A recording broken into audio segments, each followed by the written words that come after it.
All team, give it everything you got. It's time to fangirl flail with Fangirls Going Rogue. Count me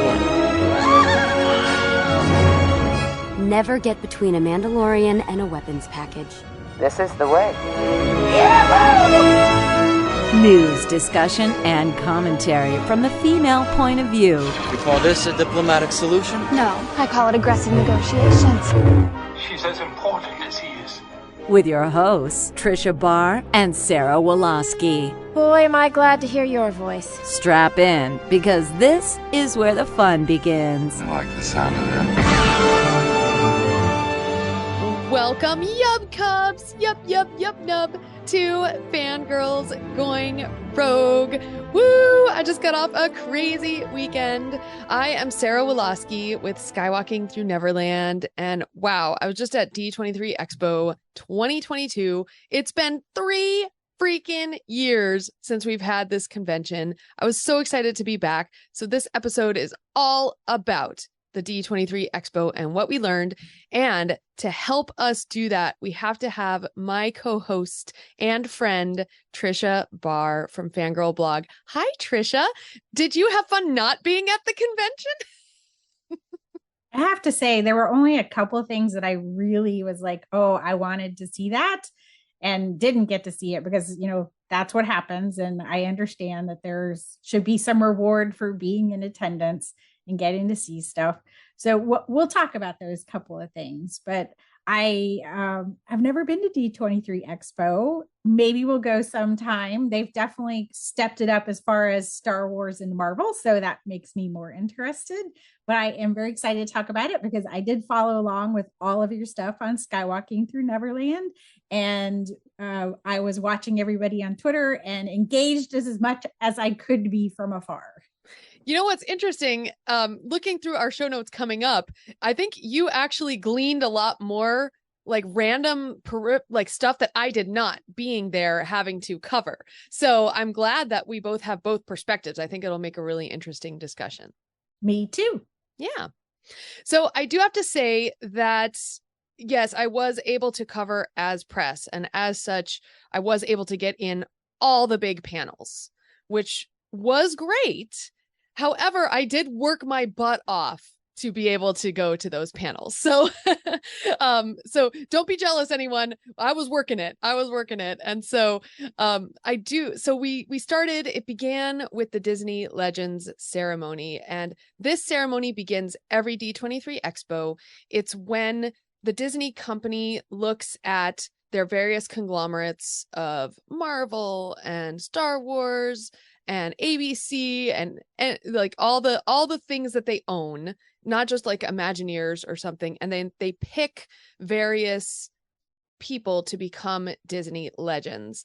And this was really the Frozen Disney Legends ceremony because they did induct all the Frozen cast of characters like Idina Menzel and Josh Gad and Kristen Bell. And Jonathan Groff as well. And posthumously, they also inducted Chadwick Boseman as well. So, and they saved him for last. But I do want to say that I was so excited to be a part of this ceremony, especially at the beginning, because my Star Wars celebration didn't start so well for me. Like, we had a snafu with some of our passes in the anyway, during the whole opening ceremony of Star Wars Celebration, I was dealing with passes and I wasn't able to go. So it kind of made me upset because Indiana Jones, because Harrison Ford showed up and John Williams showed up, and I'm seeing this on Twitter and I'm like, I'm not there. So I was in this Disney Legends ceremony, and they began with a whole like Disney on Broadway people came, and they came out and they sang their songs. So like Aladdin and Jasmine sang A Whole New World, which mashed up with some Frozen music, which mashed up with some other music.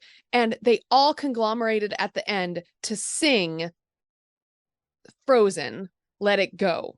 And there's a moment in that song, some of the lyrics that say, "The past is in the past, let it go." And like, that just hit me at that moment. It's been 3 years. We haven't had the expo. And like, I just got chills and I was like, it's in the past. We're here now. It's beginning. And I just started crying. They worked their magic. They did. It is Disney magic. Woo. So moving on though, I think we should talk about what really is important to us as Fangirls Going Rogue throughout the convention. And I did make a note of some of these, but I think the big thing we need to discuss is the big Lucasfilm Marvel panel, which began on Saturday morning, where you get a whole bunch of news. So we are going to go over a lot of this panel, but we are not going to do a full recap because we already did that on Skywalking Through Neverland on our day 2 expo roundup. But I know, for Fangirls, we have very curated information for you guys. So Trisha and I, because Trisha, you were able, of course, to follow on Twitter and everything. And you noticed some things that I did not notice. You followed some of the press stuff, like after they have the big panels, all the actors and stars go backstage into this press line, which I was not a part of. So you got to see all of this. So let's get started. Yeah, the press stuff's always, you don't even realize that, like they come out and do their thing and they speak their part and then they go right onto essentially like a red carpet of sorts where there's a press line, they answer questions and, get to do their thing. So for me, because they did ANDOR and yes, we've covered that. We have a lot of stuff if you guys want to go back and listen to it, interviews with the cast and stuff like that, and articles all over the place. We'll link to them in the show notes. But there was an opportunity because there was ANDOR and The Mandalorian that we got to see Diego Luna and Pedro Pascal hugging it out on the press line, the blue carpet, let's say the blue carpet. Yes, and even Pedro, even though it was Diego's interview, Pedro got to plug The Mandalorian. He was working it, right? He didn't just come and share the love. Although it was cool to see, Diego said that he really got into thinking he could be an actor because of Pedro. So there's a lot of love there for each other. That's great. Yeah. And it was interesting being in the panel, all the ANDOR stuff that they discussed. The actors came out on stage and it was all the people that we had spoke to in our roundtables. I mean, we've been very fortunate enough to be able to, talk with them or listen with them one-on-one. So they pretty much said the same thing.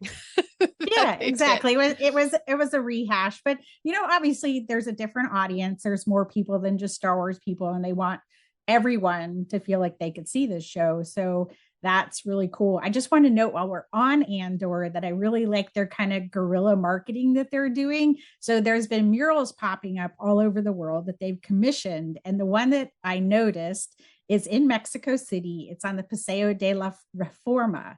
And that road was commissioned by an emperor to be built, and he wanted to model it after the great cities like Paris. So, these big planned urban boulevards that they would build to show, that their empire was great and vast. So he had this built. He named the boulevard after his empress. And then there was a revolution. The emperor was deposed, and they renamed the street after the constitution that was enacted after he was removed from power. So I thought that's really kind of some meta marketing there to put the ANDOR mural up in this road that is meant to note a revolution and a rebellion itself. That is really neat. I did see you retweet that tweet over the weekend. I was like, oh, that's cool. Is someone just doing that? But it's actually commissioned. Mm-hmm. That is really amazing. I love that. Wow. I do. International. They're going for the whole world to see the show. As Star Wars should. I hope so. I really think that this one could be the show that really gets a lot of people interested. Yeah. All right. Well, if you've been following the media, then you know that the Bad Batch season 2 has been on again, off again, on again, off again. Does he love me? Does he not? He loves me. He doesn't. It's like picking petals on a flower. And finally, we get an official date. So the Bad Batch. So, okay, well, hold on. Let me set this up for a minute because it was really funny. So we are used to, at Star Wars Celebration, Dave Filoni coming out and doing his thing. He's talking. He gets involved. He gets in depth. We were at the Tales of the Jedi panel where he just went on and on and on. Well, he was obviously briefed that he was not to do that. He was to speed up. He was to be as fast as possible because he came out and he was talking like 5 times a minute. It was really funny. I was wondering because I was like, there's a schedule, and obviously it seemed like the whole panel ran a little went long. an hour over time. Yeah, they had to push back the panel after that a half hour. Yeah, so I felt like they were probably trying to fit a lot in that pot and get a lot of things out. And when I was doing the math, I'm like, well, Lucasfilm should probably be like 40 minutes, and then it went on to an hour. I'm like, oh, this panel's just gonna go, just like doing the math of how much stuff I know Lucasfilm has coming and everything. And we still have Marvel. Yeah. All right, so this Bad Batch date is January 4th, 2023. So luckily, honestly, it won't overlap with Andor, which would have been a lot to cover. I mean, because we discuss it and everything. What was the reaction like? Like, do you feel like people were waiting for that, or was there excitement, or what was it like in the crowd? Okay, so when I say I worked my butt off, I was literally buried in my phone a lot of the time for this panel because I was like doing Instagram stories that are now saved in our highlights. So I honestly don't know what the reaction was because I was just like, okay, Bad Batch, write it down. Okay, tag, fangirls, great, tag, okay, out, okay, oh, but they're now on to the next thing. Yeah, like it was insane. So I wasn't necessarily present at the panel to take in the reaction. Okay. I know. That's the only bad thing about it's like you're gonna get in, but you're not like fully all there because you have to cover it, but that's okay. So I think a lot of the people were Marvel people because I noticed a lot of Marvel outfits and things there, but there were a hefty number of Star Wars fans as well. Now, I do have to say something that got absolutely no reaction. Are you ready? I know what this one is. Skeleton Crew.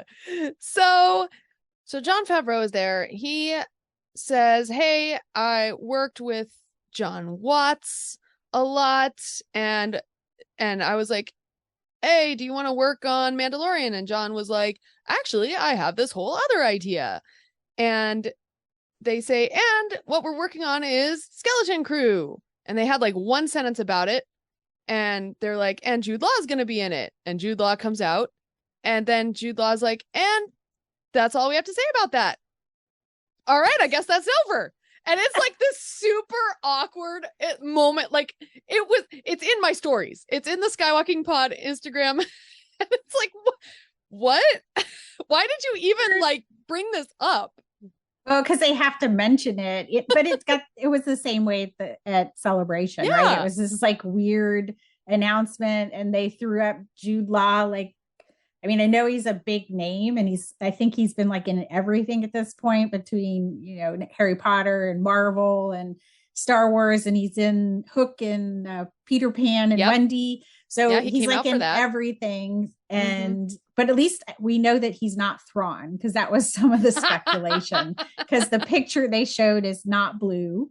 Okay. He's not blue, unless they're just like head faking us still. But I don't think he's Thrawn. But yeah, it was Skeleton Crew, and apparently like done shooting already is what they said. They've got it's like they are building no anticipation for this other than if you're a Jude Law fan, like but they did make sure to say that John Watts worked on, what is it, Spider-Man? Yeah, they did mention that here, which they didn't at Celebration. Well, and we talked about that in our discussion where we were like, I think as film people, they know the name John Watts and it should mean something. But I think to the average consumer, the director of any of the Marvel movies is not a known component. And so, yes, he's made a lot of movies worth a lot of money. I'm still a little curious because, as he said, Jon Favreau said, hey, you want to work together, maybe direct an episode? And he's like, I have a whole idea. And John Watts has been successful doing his thing, but he's done it in this like vat of Marvel where they, everybody's kind of overseeing and giving them a lot of ideas. Leeway. He has Kevin Feige, he has Amy Pascal, he has a lot of brain trust. And the Lucasfilm process isn't so much that, and if they just threw him into it and didn't really kind of say, work it into it, like, is it going to end up being as good as it could be? Because this is all, as we know, it wasn't something anybody knew about. It's just kind of like it happened really quickly. And so I'll be curious to see how this one goes. But I guess I had to tell everybody it was there, so they did. Yes. All right, so we did get a conversation about Tales of the Jedi, which is coming very soon, you guys. It's October 26th. So very excited. All 6 episodes will be dropping on that day, and you can listen to our Star Wars Celebration discussion. We went into a lot of discussion about the panel with Dave Filoni. We saw the first episode. They screened it there. And so now the trailer's out and we could see more things. So some of the things I'm really excited about, it's 3 episodes of Ahsoka, and there's moments in her life, not necessarily in a row. And so this is more of like anthology type of stuff. And then there's 3 episodes about Count Dooku, and they're both Jedi who left the Order. If you just want to say, well, why are these being mapped out and picked out? And Qui-Gon Jinn is obviously a Padawan to Count Dooku. Count Dooku was a Padawan to Yoda. And so there's this kind of trail of mentorship. And then also we get to see Ahsoka working with Anakin. And one of the things that people have noted is in the scene where they show Anakin training Ahsoka with the clone troopers, and he's saying, do it again and do it again. That move that he's teaching her, that we see her execute, is the move that she uses to escape from Order 66. Oh, yeah. Holy crap. Yeah. And, that's one of those things, if you see something really fast at, a celebration and you don't get to see it again, that you won't get to catch. And then, so that's the move she uses in the Siege of Mandalore arc that was in season 7. And also at the beginning, they talk about death is in that opening line, and you see Padme's funeral, and some eagle-eyed people have spotted Ahsoka in the crowd as Padme's body is processed down in her funeral procession. So Ahsoka is there on Naboo when Padme is buried. What? So these are going to be some really big moments. And then the evil looking character you see at the end is said to be an Inquisitor based on the closed caption. So this would be See, this is why it's good that you weren't at the expo, because I don't know. We saw the trailer and then we saw 60 other trailers. Yeah, it keeps going. And so, yeah, people were obviously they're literally so I'm following D23 Expo is the hashtag. And then sometimes I would jump over to D23 Expo 2022 tag. And then sometimes I would just go straight to Star Wars. When I saw people say, oh, they're showing us the trailer, then I jump right over to there. So I could watch the trailer too, pretty much at the same time. So, there's obviously some things we didn't see, but that was I was like, ooh, ooh, ooh. So yeah, people were digging that stuff up almost immediately. I'm so impressed with Star Wars fans, how fast they can catch stuff. I know. It's amazing. It's amazing. All right. So Mandalorian season 3. Let's see. We're gonna. Oh, okay. No, this wasn't the end of the Lucasfilm section. The end of the Lucasfilm section's coming up, and it's my favorite part. But Mandalorian season 3, they brought out all of the people. So Rick Famuyiwa, he was able to come out, and he is one of the showrunners on Mandalorian season 3.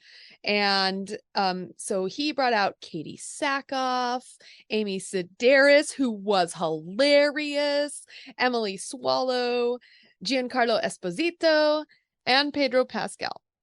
Yeah, so they brought out all of those, and as per what happens in these panels, you basically ask a question of each one. Each person gets to say one thing, and then off they go. So Rick asked Emily Swallow first, how's it feel, your helmet, how do you act in your helmet? And she went on about how her dad was kind of one of those people who was very stoic when angry, and like just a little move and he's the more silent the worse it is. And so she was mirroring on that, and she was talking and she's going on and on and on. And then I think it was Kathleen Kennedy who says, and how in the outfit, in the costume, she doesn't say much as the armorer. And Kathleen Kennedy says, well, you're making up for that now. And then they had to move on. It was funny. But so then they asked each person a question. Notably, Amy Sedaris was really funny. She's like, I don't know, they just tell me to stand over here, and I have all my training, and I have all my improv training, and I'll say something, and Dave Filoni will come over and say, they don't say that in space. And stuff like that. And then I'm wearing this hot outfit and this weird wig. He's so like, I'm just funny. In it. I'm just in it for the experience. Yes, exactly. And then Giancarlo Esposito took over and like basically did a sermon for the audience, and we were into it, man. He was like just taking over the room, larger than life, and he just has this not chemistry, charisma. Thank you. He has this charisma. It's just insane. Like, no wonder he can say these long speeches as this bad guy. It's fabulous. I mean, that's like one of the best moments when he's like got them all captive there and cornered in season 1, and he's just monologuing, and you're like, it's so close to over the top, but it's just right there where you're like, oh yeah, he scares me, and this is like the perfect like villain monologue. So yeah, he's got it. He has definitely got it. He mentioned that Moff Gideon is a little different in season 3, so I'm excited about that, and I want to see what they're going to do, because we think he's probably in captivity at this point, because at the end Luke came of season 2 and he lost the dark saber, and obviously Grogu went away, but they don't really say anything in the Book of Boba Fett about what's going on with Gideon, but he seems to have been the bad guy of the Mandalorian, so they have to have something happen with them. I'm excited. I'm so excited about that. All right, so apparently, according to notes, they showed us a trailer. I don't remember because I saw so many trailers. You don't remember the trailer? I'm sure I do. No. She's like, I was tagging my Instagram. So basically, for people who have asked, and they have asked, this is pretty much the stuff that we saw at Celebration, a little bit more composed. So, I'd say we kind of got splashes of ideas that were kind of just blowing us away, but there wasn't really like a theme to it. And this trailer gives you kind of an idea of what's going on, reminding you with some old dialogue from the armor that, Din and Grogu are family. They're like a family unit, and what's going to happen to that. So we see some of the Night Owl Mandalorians and the Children of the Watch team up. Well, they really don't like each other, so that's an interesting thing of what's going to happen. There's a moment in the trailer where Bo-Katan and the child, Grogu, are sitting together, and Grogu's like, he looks up at her, and she's like, you didn't think your dad was the only Mandalorian, did you? So yes. I do remember that. Yes. And so when they were doing the red carpet press line interviews after, Katie Sackhoff, who's Bo-Katan, talked about, working with Grogu, and she's like, we're just in his show type of thing. And that kind of, fun stuff like that. Everybody wants to know what it's like with working with a child. But yeah, this idea of the Mandalorian is now expanding, and we have to think about people who don't know all the stuff that we know from like the Clone Wars and just the EU and all these different ideas of now finally exploring like a broader concept of all these different factions in the Mandalorians that are here. They all have an idea of what it means to be a Mandalorian, and we're going to kind of maybe see them tough it out. We do know from the Book of Boba Fett, for people who haven't watched it, that the armor caught on that Din had taken his helmet off, which is breaking the Children of the Watches clan's belief that you can't take your helmet off. You've broken the code. So to her, he's no longer a Mandalorian. So what it appears to me is that he's going to need to go win her back as a Mandalorian, which means, according to her, he would need to go to Mandalore and go to I can't remember what the term was, but go down whatever. Like the waters of something, basically a rebirth of sorts. Redemption. I'm going to call it a quote redemption in her eyes. And to win back her trust if he were going to get her to align. And I do seem to recall a flash of an image in a trailer of him on like a glass plane. Yes. So Mandalore. So Boba Fett said it's turned to glass, right? That's yes. what he says when he meets Bo-Katan in season 2. And so and we see him flying down with the N1 starfighter down into Mandalore, and that kind of busted out, burned out dome. That is the Mandalorian city. Like, they were covered in domes. And so what you're looking at is the wreckage of what happened when the Empire left the Mandalore in essentially ruins. And so he's going to have to go down there. Bo-Katan believes, as she expressed in season 2, that it's not recoverable, the planet. So she's probably on the moon, where that's what I'm think where she is. She and Grogu maybe, while Mando goes down to the planet. That would make a lot of sense. Yeah. And I think he has to go I think he probably needs that droid. So the droid that you see in the sockets of his is the droid that Pelimato has. And that droid is R5D4, who's the droid that Luke Skywalker says to not pick at the beginning of He's got a bad motivator. Yeah, so he's getting maybe a little redemption here where he gets to participate. And it would be so cool. This is so Dave Filoni. So cool if you have the Mandalorian flying his starfighter with R5D4, and then Luke Skywalker flying his X-Wing with R2D2 into a battle at some point. And I've talked about this. I think that we've been moving towards the Mandalorians rebuilding, reclaiming their culture and their power in Star Wars universe, at the same time that Luke Skywalker is rebuilding his Jedi Order and the Jedi's power in the galaxy far, far away. It's happening at the same time. So we are seeing the Mandalorian side. I think we're going to see the Jedi side of this. With the and we're gonna, possibly? Yeah, we're going to see it all kind of come together in some type of big event. Like, it would be like an Avengers level event in the Star Wars universe, potentially a movie. That's what I would do it as if I were Dave Filoni and Jon Favreau. But I think we're moving towards something really big in the future, and they're not going to tell us yet. Not yet. Yeah, we got no hint of that.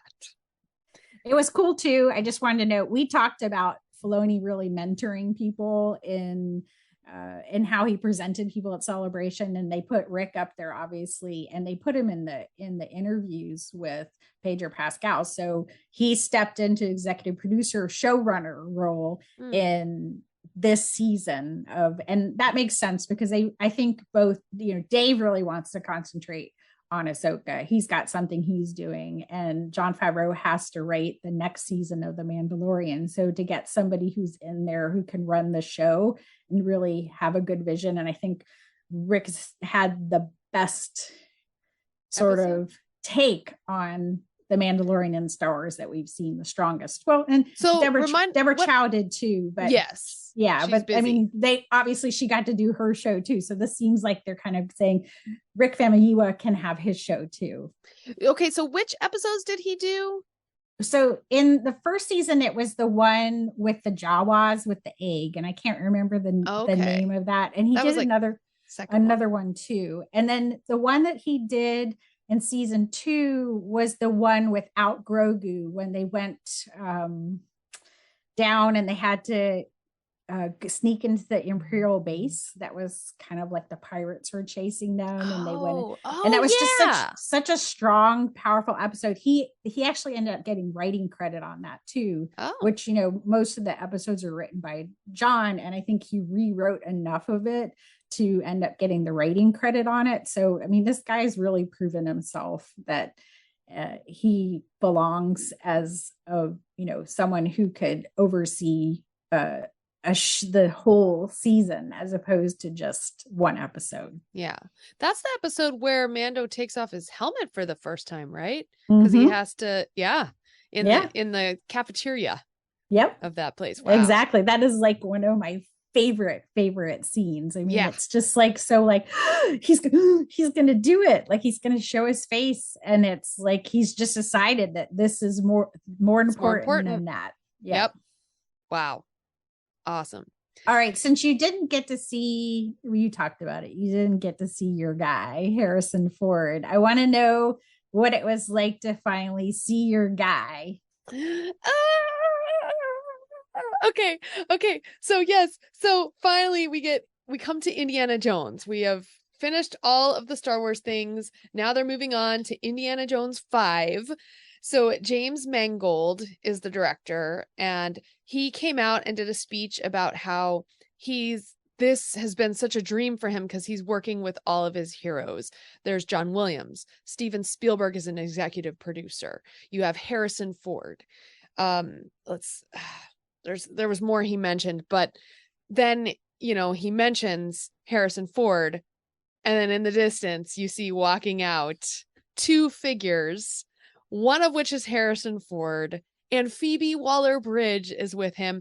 The audience, this is the only time that the audience all leaped to our feet during this panel. Like, we all were like, oh my God, it's Harrison. And he takes the mic and he's like, and thank you guys. And then his voice gets all like frail. Like, he got all emotional. Like you guys were talking about, he did at Star Wars Celebration.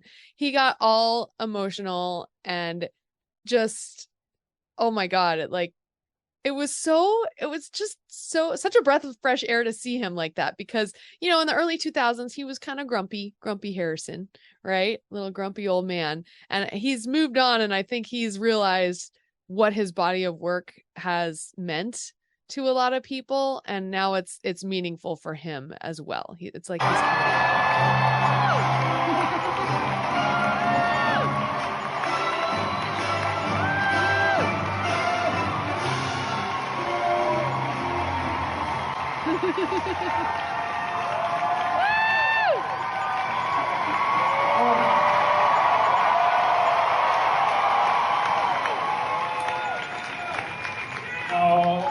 Thank you. Thank you for making these films such an incredible experience for all of us, giving the opportunity to us to make these films for you. And I think I'm very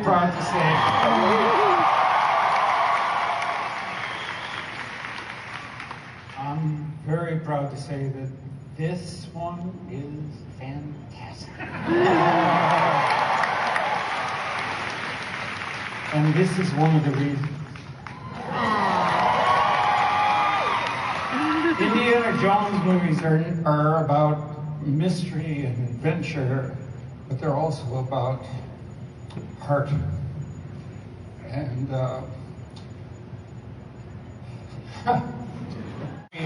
we have a really human story to tell, as well as a movie that will kick your ass.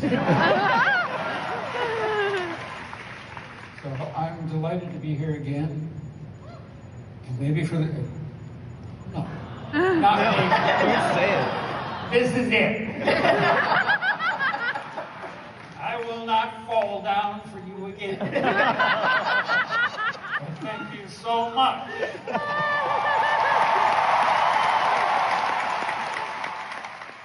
You have to remember too that Indiana was his star vehicle, and in Star Wars he still always felt like he was the secondary character in that movie, even though for a lot of people, Han Solo is their favorite character, is the most important character. He's still not the lead character of the original trilogy. So I'm sure there's a different level of attachment to this character and what he means. If you guys want to see him, they did put part of that speech in the Disney Plus D23 recap that is available. So that was hosted by Jordan Fisher and Ashley Eckstein. And they showed clips of certain things that people couldn't see. So that was kind of fun. And that is also in the Instagram story highlights as well. Cool. For Awesome. Skywalking Pod. Yeah, I have that part. And he went on to say, like, all of them were talking, Phoebe Waller-Bridge, James Mangold, and Harrison Ford, about how this particular story is very character driven, very character focused, and Harrison says, we have a fantastic story to tell, as well as a movie that will kick your ass. Which I thought was very cute. And they did show us a trailer that looked to be both of those things. Emotional, but lots of action, lots of adventure, lots of fun, whips, all that stuff. And also, Harrison Ford ends his speech by saying, and maybe we'll be back, and no, this is it. I will not fall down for you again. Yeah, if people don't remember, he did get injured making The Force Awakens. He broke his leg and he got injured again making this movie. He does have a habit of doing that. It's not even the first and second time he's done it, just because he's getting old. He goes into his stunts and he gives it all and does get hurt. We did find out that Phoebe Waller-Bridge is his goddaughter. In this, so and for people who don't recognize the name, she did play L3 in the Solo movie. So you didn't see her face, but you definitely got a vibe of her sense of humor and whatnot. And I think it's cool that she got to come out too as well. So there is a moment where Harrison Ford, he's talking and he puts his hand on her shoulder and says, and this woman, we need to watch out for her, or she's like the reason why this movie's going to be great, is basically what she's an accomplished writer in her own, and a showrunner, and has done it. She's like the real deal, kind of one of those triple threats, because she, and she can act on top of all of it type thing. So I'm excited. And I guess they did in the trailer reveal that there is some de-aged Indiana Jones. So I think this is why it's taken so long. And I think Luke Skywalker was a test run to how to get it to do it well. So, they've been working with the technology to make it so that they could de-age these actors. And I think they did it with Luke and the Mandalorian as a way to figure out how they could do it to make this story work. And, obviously Lucasfilm's been working really hard at it, but it's not a quick process to do it right, to make it look photoreal and to not, because it has to be photoreal, otherwise you get that uncanny valley. Exactly. So you don't want that to be the discussion of it just looks really freaky to me. So obviously that's why it's not going to be until, we're so far away. It's still May, I think, right? So it's coming out June 30th of 2023. Yeah, summer. So we still got a long ways to go. That's why you guys saw a trailer and we still have it. Yes, exactly. Yeah. So the trailer, there was the one main thing I'm remembering is there's this like street and these little almost like go-kart push cart things that they're having a chase on. And I don't see, there's no Nazis. This is like set in the early 60s, I think, something like that. And I'm not sure where it's set, but they're unfortunately, so Richard and I had got there super early enough to be in the front row of the press area. And so we were like in this little wedge that looks like a Star Destroyer at the very front of this wedge. And security guards, whenever there's footage on screen, would walk around and make sure no one is filming. Well, right at the moment where Indy reaches for his whip, there's a security guard that walked right past us, right in front of the screen. So we didn't get to see him like whip his whip. And Richard was pissed. Yeah, the I Spy guys, which they still haven't been able to stop people because they still get that stuff out there. Yeah, they do. That was all during the Kenobi screening that at Celebration. They were, moving around. I'm like, just dude, sit down, man. You're killing me here. Yeah. Oh, yeah. It's terrible. So regardless, but we did have really fun seats because no one was in front of us. So it was nice. All right. So that concluded the Lucasfilm section. Then we moved on to Marvel. So Kevin Feige comes out and he's like, I'm so excited to be back at D23 Expo. And, I see the Disney animation panels. You guys all get these awesome musical numbers. Like, I'm always so jealous. So you know what? I'm going to have my own musical number, damn it. And out on stage comes a band and Broadway dancers, and they proceed to do the entire 5-minute Rogers the Musical, I Can Do This All Day song with singers and dancers, and it was incredible. There's a battle above the streets, the ground is rumbling below our feet, the sky turns red, I can feel the heat, gotta go. Can't save us, the city sings, we need the hope that's now there. You powered by the light, our engines assemble and fight the fight.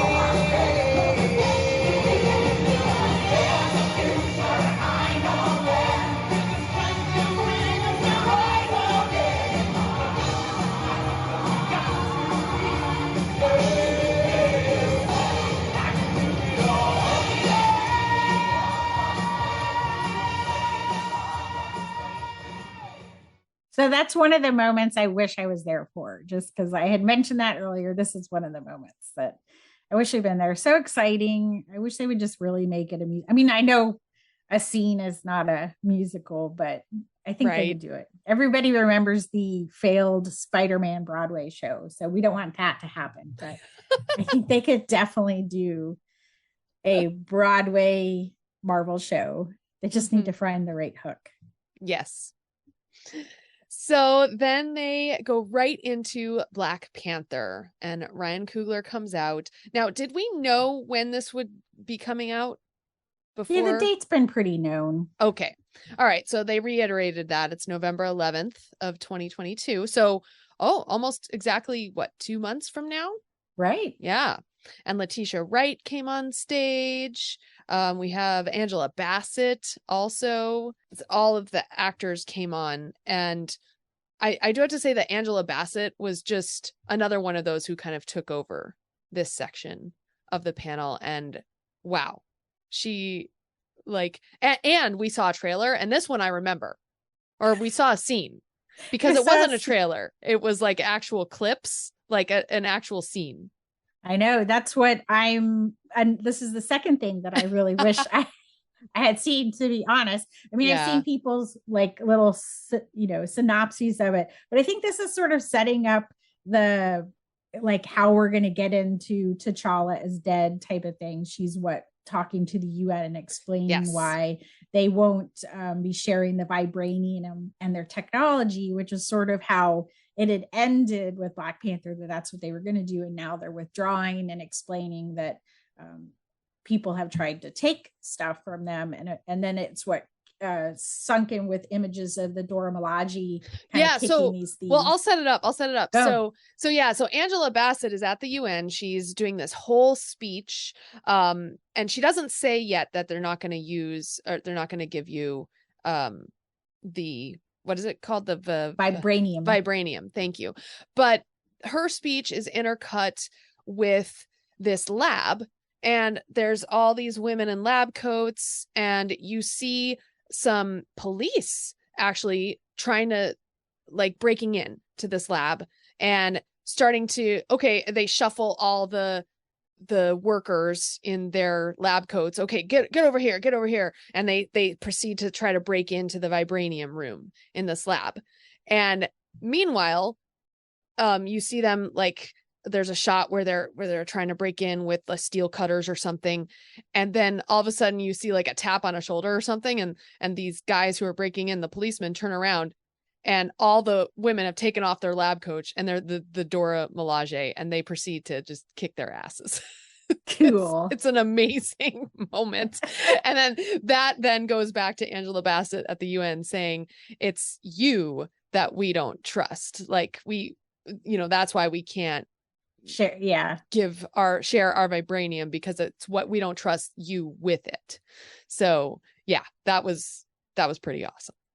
All right. I'm ready. I'm not ready for it, but I'm ready for it. I feel like there's just, so much that they're going to do with this that we all need it to heal and to move on and to keep celebrating Black Panther is such Top Gun Maverick just passed it for all-time gross movies. But that just tells you how enormous that movie was in kind of just the scope of how well it was received and how much people watched it, how many eyeballs were on that movie and loved it. So, you're just talking about a movie that was just epic and showed it at the box office. Mm-hmm.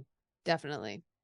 I do want to mention, just to feed off that The Woman King is coming out this week. That's starring Viola Davis and also has Lashana Lynch, who was in Captain Marvel as Marie Rambeau, and John Boyega, our Star Wars boy. And it's getting fantastic reviews. People are describing it as this generation's Gladiator. And so I think that I'm definitely going to be seeing it. The reviews from the Toronto International Film Festival everybody was just raving about it. So I am definitely going to go check that out this weekend. And I hope everybody does too. That sounds amazing. I'm glad you brought that up, because I had nothing. I didn't know about it. So that's awesome. All right. And we still have some more to bring up. And this just tells you how much they also brought up, because I'm only bringing up like a smattering of things. And yet we're still working on this panel here. So Loki season 2 is currently shooting right now. And they literally flew in Tom Hiddleston, Owen Wilson, Sophia DiMartino, and Ke Huy Quan, who is Short Round in Indiana Jones, right? But now he's having this renaissance. It's amazing. And so they all flew in, and they were apparently immediately getting on a plane right after to go back to shoot. Go back to work. Mm-hmm. And Ke Huy Quan comes out and he says, wait, I'm confused. This is not the Indiana Jones panel? Well, he wasn't just there for that too. He's in the American Born Chinese, which was another Disney Plus show that they talked about in a different panel at D23 Expo. He's in Loki, obviously. He was one of the stars in Everything Everywhere All at Once with Michelle Yeoh, which is an amazing multiverse movie. Like, if you haven't seen it, definitely go check it out. And Finding Ohana. So he just started back like in this acting world in 2021, and he had stopped acting in 2002. And really if you want to think about his career, he started in 1984 Temple of Doom. In 1985 he was in Goonies. So for him to come back and to be in these like notable franchises is so cool. So cool. And that picture of him with Harrison backstage is like everything. It's the best. It is the best. And I do want to say we're skipping over a bunch of stuff, but we'd be here all night if we went over all of this. So if you do want to hear us go over everything that happened in the panel, make sure you check out Skywalking Through Neverland D23 Expo Day 2. Because that's where How long did that discussion go? Like 3 hours? It was almost 2 hours, I think. Yeah. It's true. Okay. Yeah. I love that he's having this renaissance. I think it's amazing. And Everything Everywhere All at Once is on my list of stuff to watch. I do want to bring up, especially important for what we talk about here on Fangirls Going Rogue, Echo. So this series is coming in summer 2023, and it is based on the character that we met in Hawkeye, played by Alaqua Cox. She is she has an indigenous descent, heritage, and she's her own superhero in here too. And so they're doing a whole series around her, starring Alaqua Cox, Devery Jacobs, and Vincent D'Onofrio is back as Kingpin, which at the end of Hawkeye, spoilers, we saw Alakwa as Echo, shoot him in the eye. But they did show us some footage from Echo where he does show up and he does have like an eye patch. So yeah, she did some damage, but he ain't dead. And I am bringing up particularly this series because it does showcase a lot of representation, and it is going to delve a lot into the fact that these characters have their indigenous background, and that background and that ancestry is going to come out in them now, like today. So like that ancestry is part of their superheroism, which I think is fantastic. And in the trailer that they showed us, they did do closed captions on the trailer. Awesome. So that was great. And it was especially great. I think they should do closed captions for all the trailers because, there's so much to see. You need what they're talking about. And Devery Jacobs is also of indigenous descent. And she said, all of us growing up on our reservations, wishing to see indigenous superheroes, to get to work with somebody as special and important as Alakwa, and all of the deaf community and deaf interpreters and people who are a part of making this project was so special. Not only do we have the representation there, but we have the deaf representation as well, which I think is really neat. I know. And Anthony Ramos, yes, I got to come out from Hamilton. That's where a lot of people know him, also from Into the Heights. So he's in the show. I'm a big fan of his. I was like so excited that's been kind of out there in the wild that he's doing it. So it's nice to finally see them confirm it. So definitely, like on the diversity and inclusion, we talk about that all the time.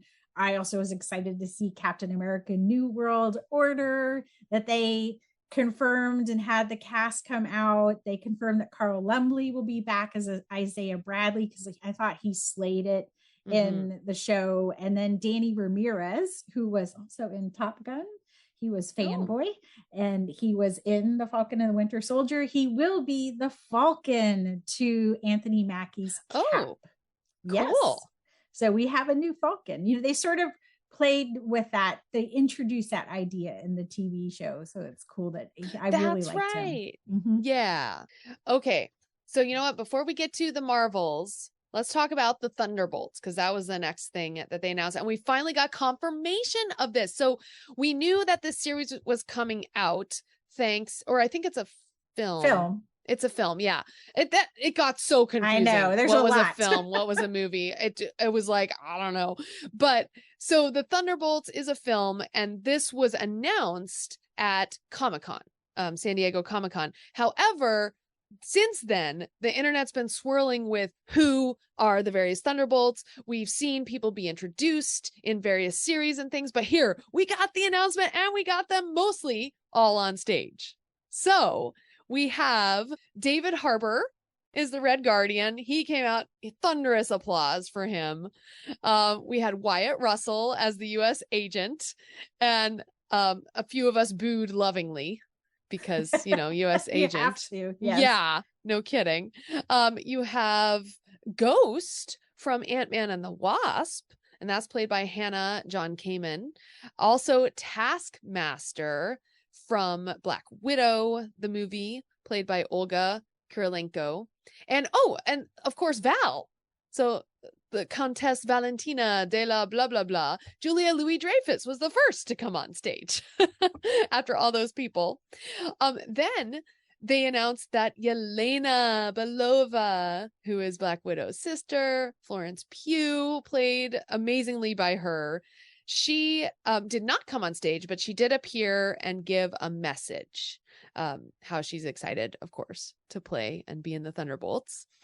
And then the final announcement, they saved him for last, is Bucky / the Winter Soldier will be back as a Thunderbolt, played by Sebastian Stan. To me, that I don't care what the story is, like all these characters, all I can just imagine is sort of the dialogue and the banter and a lot of sass going on. Obviously, like you could see Yelena and Bucky just there's some bad blood here between some of these characters, you know, Bucky and US Agent, and obviously Taskmaster was Yelena Florence, helped, yeah. helped saved her in the end, but Oh, that's ultimately, right. and like how are they going to get them all together? How is this going to play out? And then in the image we have Red Guardian, who is not Yelena's father, but it is in a way was her father, and he's got like the total dad pose in that picture, you know, where he's like, you know, your dad's in the picture and he's like doing like, you're like, oh my god, my dad's so weird. That was a good picture, a good poster. I loved it. Definitely. Oh my gosh. Yeah, I didn't even think about that. But yeah, David Red Guardian is Yelena's father in quotes. And so they're going to have that. Well, anything Yelena, I mean, Florence Pugh is in, like oh my God, I just love her reactions to people. Like the way she reacts is just I'm thinking about that scene when they're escaping, that when they break him out of jail. Mm-hmm. And, you know, he's like trying to say stuff and she's just like totally back at him. And then the dinner scene. So I just like what they could do with that would just be fantastic. Let's just have a dinner scene with all these characters. Let's do it. Exactly. That could be one episode. Eating's always been good to, you know, eating scenes was good in Marvel movies. And thinking about the Eternals when they had that meal and stuff like that. So it'll be fun. Yeah. Well, speaking of chemistry, okay, so The Marvels. This is a film that's coming. It's one of the ones I'm most excited for in 2023. And because we're going to have Captain Marvel, Kamala Khan, and also Monica Rambeau. They're played by Brie Larson, Aman Vellani, and Tiona Paris. And this is one of those moments where I was so happy to see them come together and talk about the film, because the chemistry between these three ladies is just, it's fabulous. It is and Aman Vellani is just, she's Kamala Khan. She was just like fangirling, like she was jumping up and down at one moment because Brie was like, hey, do you imagine you're in front of all these people, 7,000, you know, and she's like, and then she starts like jumping up and oh my God, it was like the cutest thing ever. So I just can't wait for this film. Like this moment on stage, is 3 minutes, got me hyped so much. That was it. And Nia DaCosta was out there too, the director, right? Yes. Oh yes, yes. Yeah, and I'm so excited for this. Like if we have a woman with these three women, like like it's amazing. Like I'm so excited. Okay, so at the end of Miss Marvel, we saw Carol come out of Kamala's closet, and we had it confirmed that there's definitely some place swapping, but apparently you guys got to see a trailer or footage that sort of expands on that's not exactly it's not a straight Carol and Kamala swap, right? No, it didn't seem like that at all. At this point, like even the trailer, I was just noting the chemistry between the ladies. Like it was hard to know like what scenes were when, and Carol Danvers somehow gets, I think, just flung into Kamala's room.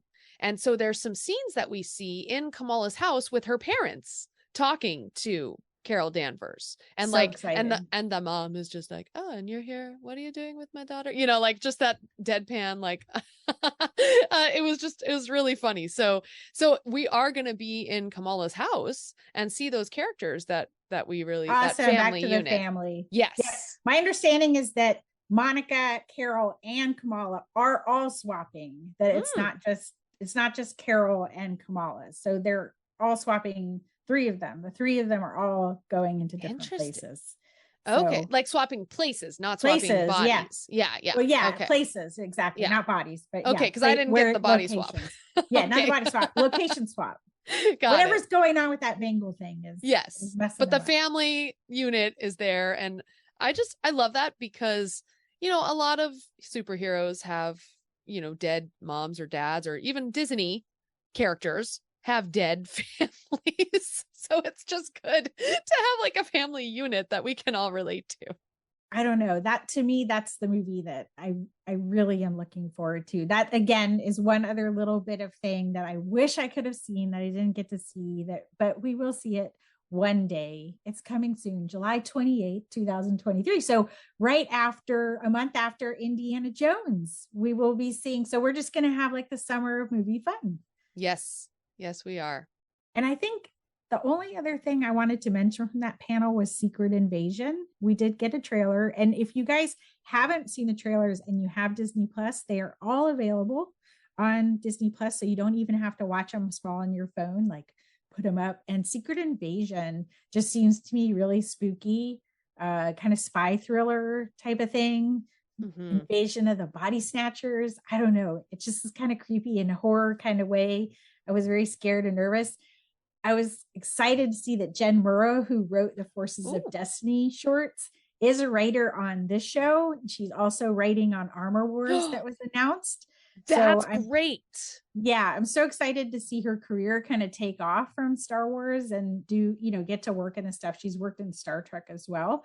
And holy crap, Olivia Colman is in the MCU. Like, awesome. That's one of those things that nobody had. Like, to see her in the trailer, I mean, this is like the lady who's won so many awards. And I just feel like we're getting all these amazing actors and actresses in the MCU. Like, they're all want to do it. And I do have to say that Secret Invasion and especially Armor Wars. So these two comic series fed into each other, and it's going to be the same on Disney Plus. These two series are going to feed into each other. So it's no surprise that Jen Murrow is writing on both of them. Because they, yeah. And when they announced Armor Wars, when Kevin Feige announced that, like a huge audience, like they were freaking out. And we'll also tie a little bit, we're going to get Riri Williams, who is going to be in Black Panther Wakanda Forever. And Ironheart. So there's going to be a lot of kind of synergy going on between everything that we're seeing happening, how they're all going to play into each other. So exciting. Woo. Okay. So that's all we're going to go over there. And that was like maybe a third of the panel. So I want to move on to some of the other panels that I saw, just a couple. I'm going to bring up a couple that pertain, of course, to Fangirls Going Rogue. It was after one of these giant panels that I ran over to Walt Disney Imagineering, 70 years of making the impossible possible. And this panel brought to light a lot of Imagineers, both on the creative side and the technology side. They actually had two panels in one. So they brought out 5 creative Imagineers and 5 technology focused Imagineers. I wanted to note this panel specifically because there are a lot of women, and have been a lot of women, in Walt Disney Imagineering. They may not be the big splashy names, but they've been working their butts off for years, sometimes in some cases 35 years. So we had Leslie Iwerks. She is the director of the Imagineering story on Disney Plus. And she came out to moderate this panel. And she also announced that there will be a 760-page book.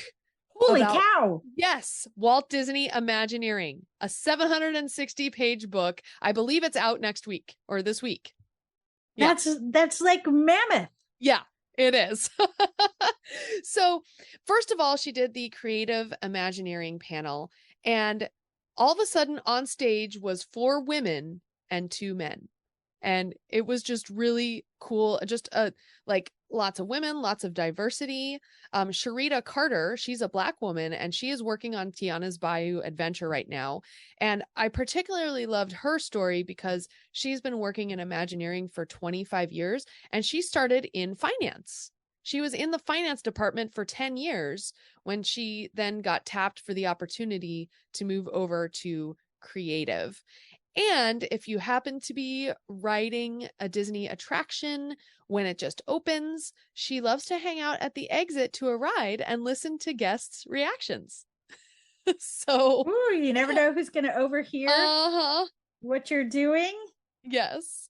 And so one time she was doing that, and she listened. She was listening, and like one of the kids was asking her father like all these questions about how did they do that, Dad, in a ride like I think it was Mickey and Minnie's Runaway Railway, and her dad was trying to make up all these things of how they did it, which were all wrong, and the daughter's poking holes in his story, and finally the dad was like, honey, it's just magic. And so Sharita Carter was like, yes, thank you. So yeah, so also on this panel, I want to of note was Jeanette Lamboy, and she started as an intern and now has worked on Alani and Avatar, the whole land, and she is Asian. So they brought, they make sure to bring a lot of diversity on stage. Kim Irvine also shows up, and her mom is the Madame Leota face that they modeled her after. And Kim Irvine's mom worked in the 60s in Walt Disney Imagineering. And now Kim Irvine is basically in charge. She's like one of the Imagineers on site at Disneyland, making sure that it's taken care of. It's taken care of for the guests. That's so cool. I was thinking Sharita Carter sounded familiar. Yes. I actually spoke to her when I did press, and it was the Mickey and Minnie's Runaway Railway. She did that one. Yeah. So I was like thinking I remember her name. So yeah, okay. I went and looked up her bio, and I'm like, yep, she's the person. So she's run some projects before, and it sounds like the Tiana's Ride she is creative director of Tiana's Bayou Adventure. Kim Irvine, I've spoken to her for the Disneyland 60th anniversary. So, and much like Dave Filoni, she is all about imparting her, what she calls tribal knowledge with younger Imagineers. So like little stories about the light posts on Main Street, where they came from, or this tree, things like that. She's like, she wants that legend and the stories of Disneyland to remain forever.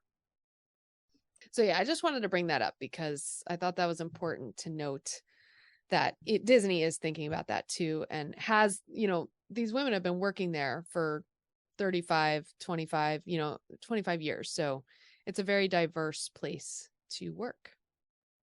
It seems like, though, there was this other panel that was totally your jam that we're going to talk about. Yes. So the Disney Four Scores podcast, this is a podcast I listen to because they regularly interview. So John Burlingame, he regularly interviews composers for Disney. What they did for this particular panel, which they did live, was brought on Marvel composers. So they have a Marvel focus. So they brought Pinar Toprak, who I was super excited to see. She is the composer for Captain Marvel and also the Epcot theme now. So Harmony, which is in Harmonious. And Pinar Toprak was actually at the previous D23 Expo 2019 and conducted an orchestra playing the Epcot theme at the Parks panel, which was awesome. Cool. Also, Laura Karpman was there. She did music for What If and the Ms. Marvel series. And and she's also doing music for the Marvels, which is exciting. And she was asked, oh, can you tell us about the Marvels? Any music on that? She's like, no. Moving on. And then they also had Tyler Bates, who composed music to Guardians of the Galaxy. And we know from interviews with him that he also composed music before the movie was out so that the director could play it on set of Guardians of the Galaxy while they were filming. And he also did the music for Cosmic Rewind as well. So the, Guardians of the Galaxy ride in, what is that? Epcot, right? Epcot. Yeah. And he also, he also did the Guardians of the Galaxy Tower of Terror. I always forget the name of that stupid ride. Yeah. But he also did that at Disneyland. Yeah, at DCA. And so when he was composing for that, of course, Tower of Terror was still up and running because they had a very short turnaround for that. And so he would have these like midnight meetings in the Tower of Terror after midnight. And he said it was very creepy. Yeah. Yeah. So I just wanted to bring up a couple things of note from this panel. One is that Pinar Toprok is continuing her work on some of the Disney parks music because she is working on integrating her Epcot theme into the music around Epcot. So yeah, Cool. I thought that was neat. So she was actually there a week ago walking around Epcot, and she is currently scoring a theme park. I mean, how many people can say that? You have to think about it differently because it's a dynamic thing where people are moving through something and hearing the music as they go. So it's different than just like, say, a score for a movie or a TV show. I would think you just have to be next level. Yeah. Oh yeah. And the also the music engineers have to engineer when a theme is playing on which speaker so that it doesn't like clash too. It's crazy. Yep. Okay. So Laura Cartman, she did What If and Ms. Marvel. Well, the What If, John Burlingame asked her about What If soundtrack. And I don't know if you remember, but some of the best episodes, we had the Captain Carter episode of that, which had just amazing music. Like I still listen to it all the time on my iPhone. And she gave us this nugget in that Captain Carter's theme is Captain America's theme essentially turned upside down. That is so cool. Yeah. I thought that was amazing. Now I'm going to have to go back and listen. I know, me too. So those are just some of the fun nuggets I wanted to bring up. You sounded like you had such a good time and there was so much cool stuff. I mean, obviously 3 years in the making at this point. So, it's been forever that everybody got to go. What did you think, like the vibe at the convention? Just, you get a general kind of sense of everybody there. Oh, like how did people feel? I think just excitement.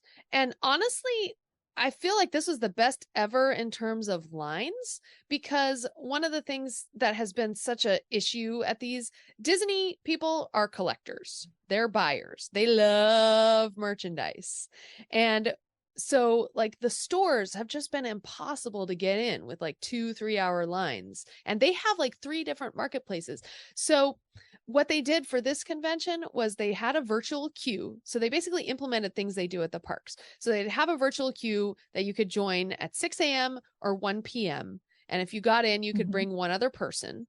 And they put all the limited edition merchandise in one store, which is awesome because it had been previously so hard to get into just the main expo marketplace store because they had all these limited edition stupid stuff that like I don't care about, but I just want like a t-shirt, right?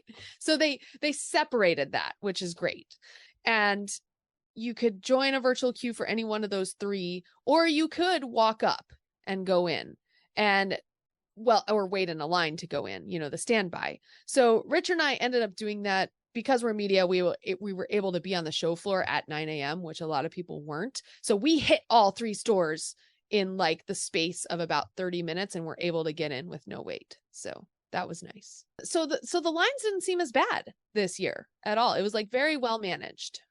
I hope Celebration learns that lesson because I know they did some virtual queues type of things for Celebration, but this was not, even if you got into that, people were getting turned away and they stopped letting people in. It was just bad. Yeah. So I hope they can like impart that knowledge. One of the things that I was excited to see, we had got a Celebration announcement of Star Wars Young Jedi Adventures, and it had just been like a thing they talked about. So where did they talk about that? I don't even know what panel. I just know it popped up somewhere. Okay.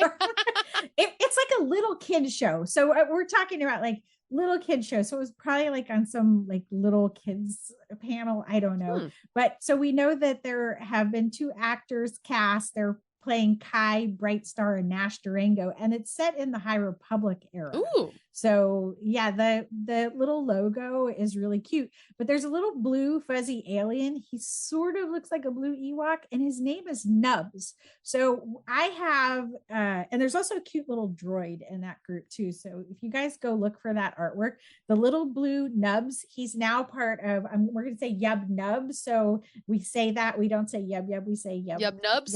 Yub, and there's Yub Nub. And so I want to make Nubs like an honorary Fangirls going rogue mascot because he's the cutest little thing. He's so cute. I love it. One day he'll be on a pin or a button or something. I just love him. I don't know. I'm not a kid, but who cares? You know, I think about reading even though, you know, the Young Jedi Knight series, when you always think about, like, to me, that's what, you know, those younger books that get kids into reading or to watching animation, Star Wars animation. So I'm excited about that. Yeah. Did you see the Little Mermaid preview? Yes, I did. I was in the Disney live action, animation, and Pixar panel. They had such weird panels this year. Yes, I did. Okay, so this is one of the things that I was very excited about because we got to see, well, first of all, is it Rob Marshall? I believe So Rob Marshall was on stage talking about this movie and how he's so proud to be able to bring this to theaters. Now, this is the Little Mermaid live action with Halle Bailey as the Little Mermaid. And he was very excited. Now, you right now can go see a trailer, but we were able to see the entire Part of Your World sequence. Yes, that's the thing. I just want to know. Yes, it seemed like it was incredible. I want to know, was it incredible? Okay, so yes, because it's set a little differently. You know, you're underwater, it's live action, so it looks different than what you're used to. Ariel's grotto, it's a little different. However, her voice just brought me in. Her voice was gorgeous. I was blown away. And there's a moment in the cinematography where, you know, she gets to the end and she takes this beat there and actually everything else around gets dark. So it's just like this spotlight right on her face. And she takes this beat and that's where you like cry right there in that silence. And then she sings world, you know, like, it was really cool. And then she came out on stage and, you know, I got chills. So it was really neat. There's one thing, and some people were mentioning it, and I did notice it a little bit, but her voice just, you know, was fine. It smoothed it over, but her hair's a little weird underwater, like the CGI. So I hope they work on that and tweak it, because it was like almost moving a little too much in some places. It just it stole a little focus. Hard to like figure it out. I'm sure they tested and asked people. Disney does do that, so very exciting. I'm like, every time they reimagined in live action, you know, I know it seems like, oh, why would you? A lot of people just don't want it. I love the Little Mermaid. Little Mermaid was my first date with my husband. Oh, so like, there's a lot of kind of, to me, sentimentality, but I'm not like so precious about it because I think it's really cool that they're just going to try it again. Beauty and the Beast, I thought, was beautiful in live action. Aladdin, you know, was better. Yeah. I mean, the only one I didn't watch is The Lion King. That was stupid. And this is just me. I've been on safaris and it's not really live action. It's not like it's not like they took lions and I just couldn't. That one I just struggled with. But it's not like I'm going to rant and rave about it either. So it's just whatever. That's the one that to me was like uncanny valley. Like, no, I've been out in the wild seeing real lions and the idea of them moving their mouths. Like, I'm okay with it in animation, but yeah, that's the only one. But it's not like, it's not the end of the world. Right. I mean, I always go into these with open minds, like wondering what they're going to do with it. So Snow White, speaking of live action, Snow White is coming. And we have Rachel Ziegler, who is Maria in the West Side Story. Yep. Tiny little thing. And then there was announcement that the evil queen will be played by Gal Gadot. Tall, Amazonian. The two ladies came on stage. It was hilarious. That's so funny. It's so funny. But I'm excited about that. And Rachel Ziegler mentioned that Snow White will have a lot more drive. What is that called when she has a lot more say in what's happening? Agency. Maleficent too. Yes. Like the live action take on that, and just like the different spin, the different angle with Sleeping Beauty, which is one of my favorite characters as well. So so cool. I don't care, because the one thing they're doing too in live action is they're really trying to update and to like modernize some things that, you know, where we're like, oh, you know, should that really be? We could do better. That, you know, yeah. And what you mentioned, agencies specifically letting these, you know, a lot of times you know, they were just, you know, the girl characters and they wanted a prince to come, and there's a little bit more to these stories. There's a little bit more than just wanting your prince to come, which brings me back to just even the way they shook up the Happily Ever After, the song Happily Ever After that they In play Descendants or no? In Magic Kingdom. Oh, they just announced that they're bringing it back, that Jordan Fisher sings, and I can't remember the name of the young woman that sings with them, but the lyrics of that song aren't like happily ever after isn't necessarily finding your true love. It's like finding your happily ever after, whatever that is. The song's about empowering yourself, not about I have to get. But if you were going and listening to it and that happily ever after was I want to be with someone, you could take that out of that song, but that isn't necessarily what that song says. So I'm excited they're bringing it back. It's one of my favorites. I know some people are like, but I love that song. Awesome. What Disney animation and Pixar, because we got a lot of announcements on that. Like, what are you excited for? First of all, I am going to mention one more live action thing, which I wasn't really looking forward to because it's a Haunted Mansion movie. We already have a Haunted Mansion movie. We thought we had another one by Guillermo del Toro, but then there was this other one announced with Justin Simien is the director. Okay, this section of the panel totally sold me on this film because we got Justin Simien, the director, coming up. He used to work at Disneyland. He was on Parks Attractions and worked at Haunted Mansion. And so he just found this story within it just really clear when he was working on it. So all his life, he's basically been building this story with the tone of the Haunted Mansion in his head. And so what we got to see a trailer, and the trailer looked fantastic.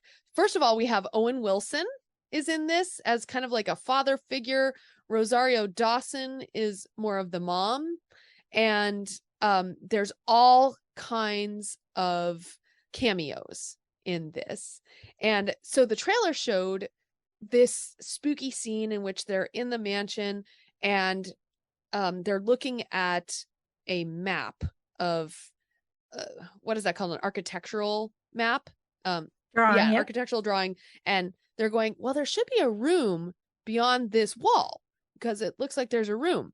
And so Owen Wilson kind of goes up to this portrait and tries to, you know, he's like, oh, this is it. And he like presses something and nothing happens. And then someone else comes up and like puts their two fingers through the eyes of the painting and like opens the door. And then it like cuts to like all this action and adventure and stuff. And so the whole thing gave me this huge, like part Indiana Jones kind of adventure vibe where you're searching for something, like there's a mystery, and then part spooky Haunted Mansion, but very playful in tone, a lot of it too. So that spooky playful thing that the Haunted Mansion is kind of known for because you had Imagineers creating it, that one was like, no, it has to be spooky, and the other one was like, no, it has to be funny, and they made this kind of mashup. So that's what this film seems like, and it seems like the tone, at least of the trailer, nailed that. It's very exciting. And what is Jamie Lee Curtis's role in this? Because I know she came out in the Dune buggy. I saw that in the thing, but I didn't get an impression of what she is. So after the trailer and everything happens, all of a sudden all the smoke comes up on stage and you see this Doom buggy facing away from us, coming in on stage, gliding in, and it turns around and it's Jamie Lee Curtis and she waves, she says nothing, and it keeps on going. Yes. Oh. Yeah. And so we think, I don't know if it was confirmed or not, but people are saying she's Madame Leota. Yeah, that's what I was kind of wondering. Yeah. I hadn't really seen anything to say that, but I was kind of wondering. I do want to, just going back to The Little Mermaid, because this came to my head and I watched it this weekend. You know who Ina Garten is from the Food Network? No. She does all the cooking shows. Okay. there are a lot of people who know who Ina is. Ina is she's a cook. She's from the Hamptons. She has a long-standing show. She's the Barefoot Contessa, if you want to look up her cookbooks. And she has converted from doing these like cooking shows to talk shows, and she knows a lot of famous people. Rob Marshall and John DeLuca, his life partner, are her great friends. So if you're interested in The Little Mermaid, she sits down with him. They talk about his whole life, his whole career. And in part, he talks a little bit about making The Little Mermaid. Rob Marshall does? But what, yes. But I think what people need to understand is, and John DeLuca worked on the Pirates of the Caribbean. He was a producer, and he's working on this. But in the show, that she calls it Be My Guest is the name of the show. It's on Food Network. And I think you can also get it on Discovery Channel streaming. In it, he talks about, and you just don't realize, when he did Chicago, there was no musicals on movies. Like that was like and he was asked to brought in to choreograph and work on, and he had been on Broadway and been a dancer, but couldn't because he was injured. But he had this idea of Chicago, and he finally got convinced them of how he envisioned it to be, to break it as a movie as opposed to a Broadway show.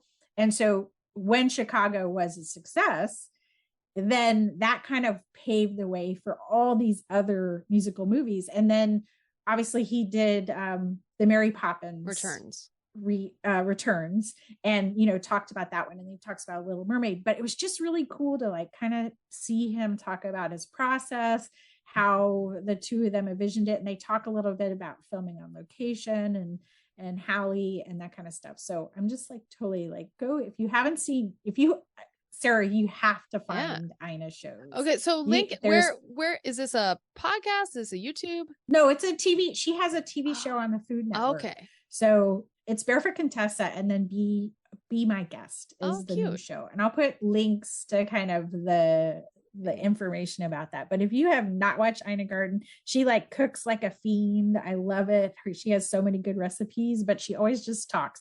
And she's had her husband of many, many years, Jeffrey, and she always cooks for Jeffrey, and he comes in and they have a little chat. Aww. So she's just this like cute, adorable, really, really stinking rich lady, because she lives in the Hamptons, and she has this beautiful barn, but they talk, and she talks, and she does great interviews. So nice. I'll have to check that out. But I did ask about animation Pixar, so we have to get to animation Pixar. All right. So Elemental is the next film that's coming out, but I was most excited because they announced Inside Out 2. And Inside Out is one of my favorite Pixar films. I love the fact that you have these 5 emotions within the character. Well, they announced, Amy Poehler, by the way, came on stage because she is Joy. And she was jumping up and down. But Inside Out 2 will follow Riley as a teenager now. And there will be 2 more emotions. Oh, to really complicate things out. And they did not say what they are going to be. But I'm assuming one of them is going to be some kind of sex emotion. Attraction, something like that. Oh, that's gonna be so great. I love it. Amy was so cute. They did show her on the D23 Expo recap on Disney Plus, like her just like jumping down and like saying, we're doing Inside Out too. It was so cute. I love it. So I'm so excited about that. I don't know if we have any kind of date. Might be 2024 or so by the time we get there. But the other thing I'm excited for, so that's on the Pixar side. On the animation side, I really am most excited for Zootopia Plus. And this series, you're going to be able to see it, I believe, this year, as soon as this year, November on Disney Plus. And it is going to be 6 episodes. They're shorts that are all about Zootopia Plus. But I was able to attend a panel on Zootopia Plus where we learned even more about it and got to see 2 of the shorts. And the directors on that are Josie Trinidad, and Trent Corey. This whole panel was an hour, and it was a conversation just between the two of them, and it was just absolutely delightful. I say we give these two an animated feature, because the way they were so comfortable with each other and so comfortable with people and just throwing ideas back and forth, like you could just see them in a story room, just like shooting it out and coming up with the best possible thing. So what they said about Zootopia Plus, now my concern about this series is that they're shorts. Like, I want a full-on series where they're 20-minute, 30-minute episodes, but having seen two of them, I can say that they're about 7-8 minutes each. And what the thing is that each of the 6 episodes follow in the timeline of the Zootopia movie. So they're breaking out the characters that, like, let's say Judy's mom and dad. We got to see one short. And each of these 6 shorts are different genres.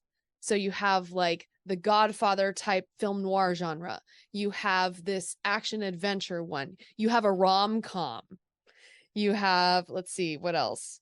You have reality TV shows. So they're going to be really fun and follow characters that you maybe see a little bit of in the film as Judy and Nick are passing by, but then you get to see what happens in that moment. It's so the cutest thing ever. So I'm super excited for this series, and we'll get them all in November. They announced quite a few different things, or just talked about them that have already been announced. Elemental from Pixar. Win Lose is Pixar. Win or Lose is Pixar, yes. And then Awaju, which is Disney with Kugali. It's the first animation feature, or I guess it's a series, that Disney has partnered with another animation studio. Well, I do know that the next one is the one that I'm excited about, which is Disney Wish. This is going to be the 2023 Disney animated film. And it's basically a lot of our Disney princesses, our Disney characters, Pinocchio, they have wished upon a star, or it's the I Want song, right? They've wished for something. And so this is like encapsulating all of that 100 years of Disney into one film.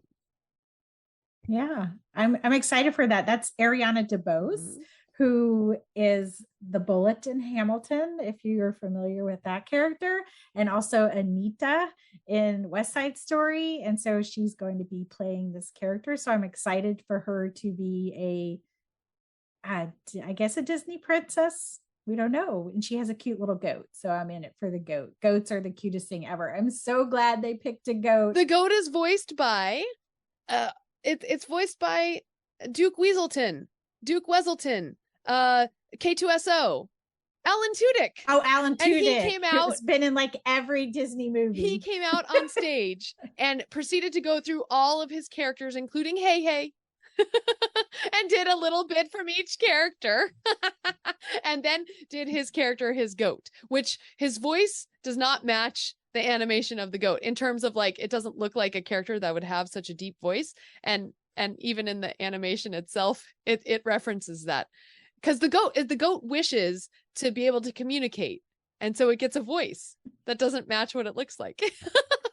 Isn't that cute? That's funny. That's so funny. Uh-huh. Oh, I'm excited for that. Definitely excited for that. I'm also excited that apparently we're getting a Figment meet and greet, which is a totally random thing that came out of the Parks panel.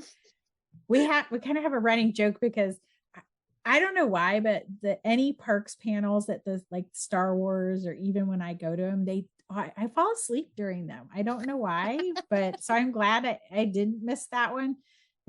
I think Richard was sitting next to me when I fell asleep in the one at the first Celebration Anaheim. We were in that one. I was so tired. That was many years ago. That's funny.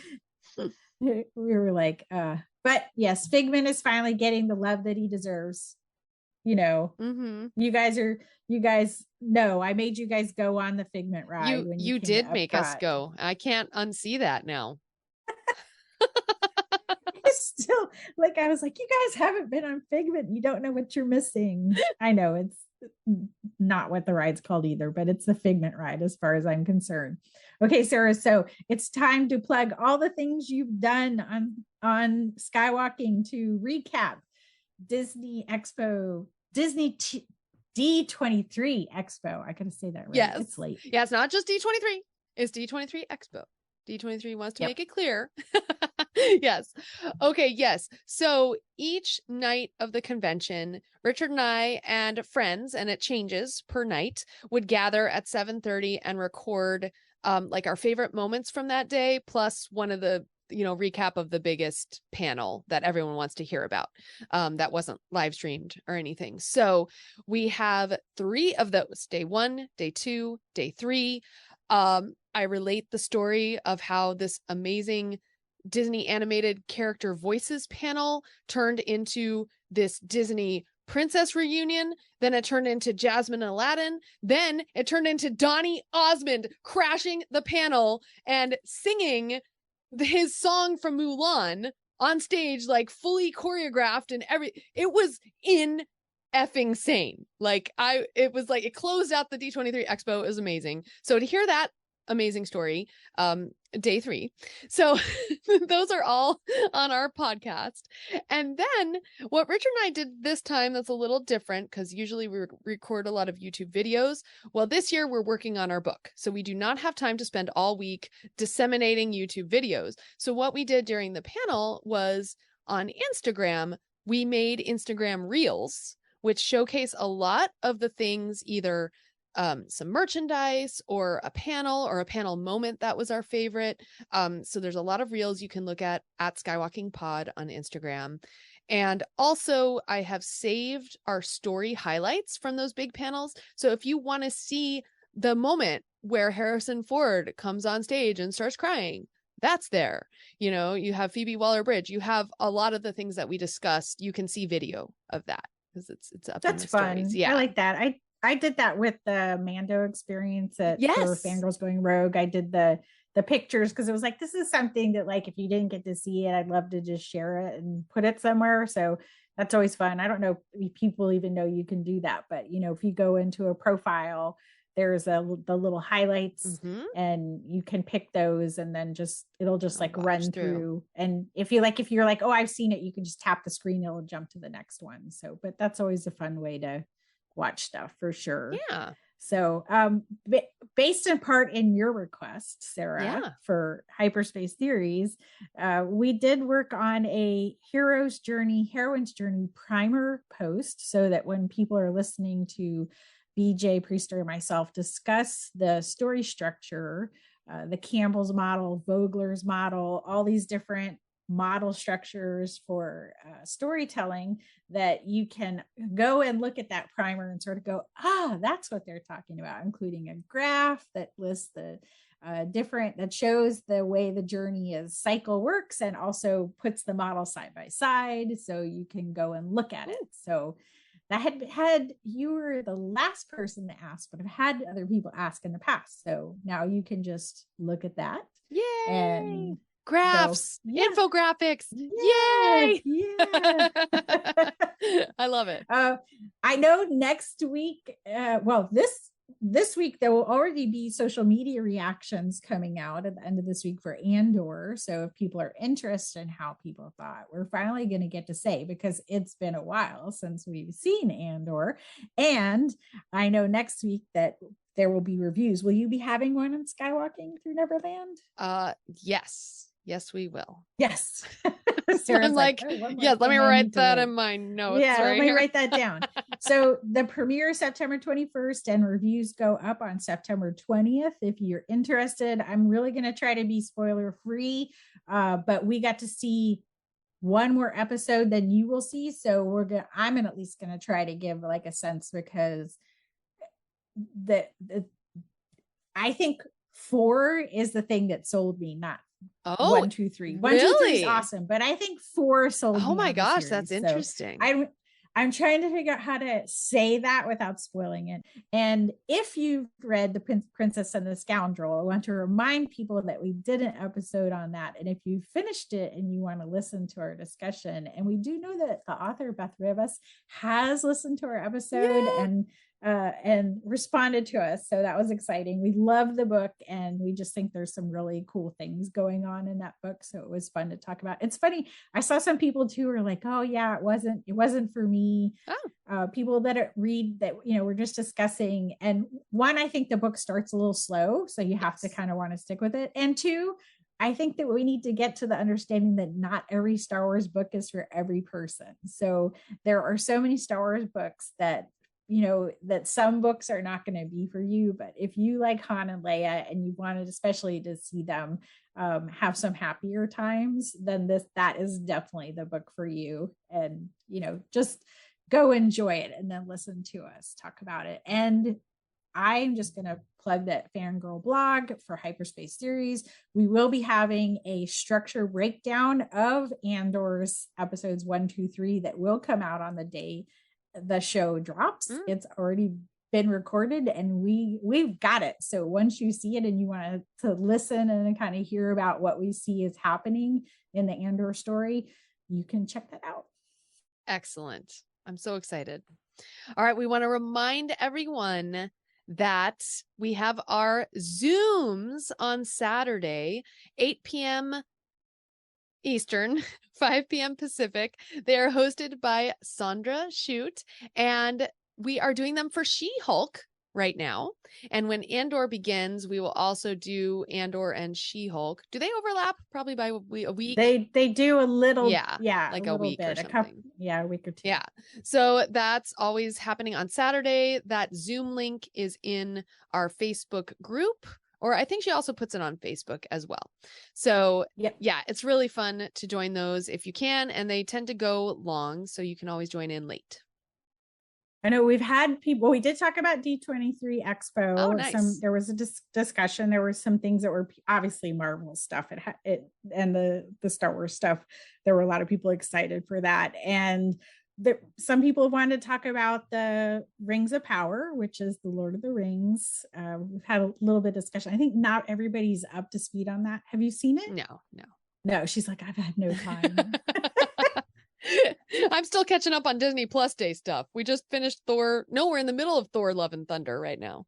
Oh, did you watch the A Jedi's Return? Yes. Yes, that was so good. Yeah, that was fun. If you guys haven't watched that, that's the behind the scenes of the Obi-Wan Kenobi series. And it essentially, they let Hayden Ewan and Deborah Chow, the director, sit and watch the movies on the volume. So like, can I sit and watch the movies like surrounding you, and then talk about things?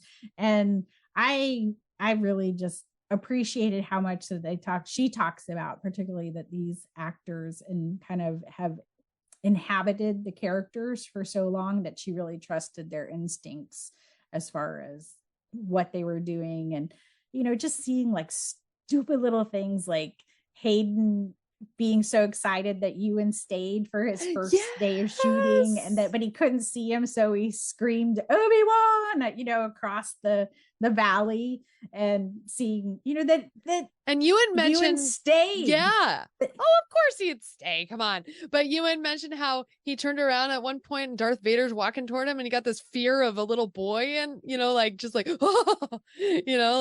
oh my god, it's so cool. That would scare the crap out of me too. I would have to say, just it's such a thing that just brings Ewan watched Star Wars as a child. Yes. So it goes all the way back to that for him. You can't like undo that kind of visceral reaction to a character that scared the crap out of you when you were 5 and 6. No, it's going to stick with you forever. Oh my goodness. Well, this was very fun, Trisha. Woo! Yay! I know. So I think that brings us to the end of another episode of Fangirls Going Rogue. I hope you guys enjoyed it. You can visit us over at fangirlsgoingrogue.com. You can also follow us on social media. We are at FG Going Rogue. Trisha is at Fangirl Cantina. I am at Jedi Tink. And Sandra is at Geek Chic 9. You can leave us a voicemail, 331-21 EWOKS. That's 331-213-9657. You can send us an email, contact@fangirlsgoingrogue.com. And on Facebook, you can just search Fangirls Going Rogue. We have our page and we have our group. You can request to join our group, answer the questions, or we can't let you in. And please go to Apple Podcasts or wherever you listen to podcasts and leave a positive 5-star review. We need your reviews so more people can find us. So until next time, da da da da da. Yub. Nubs. Nubs.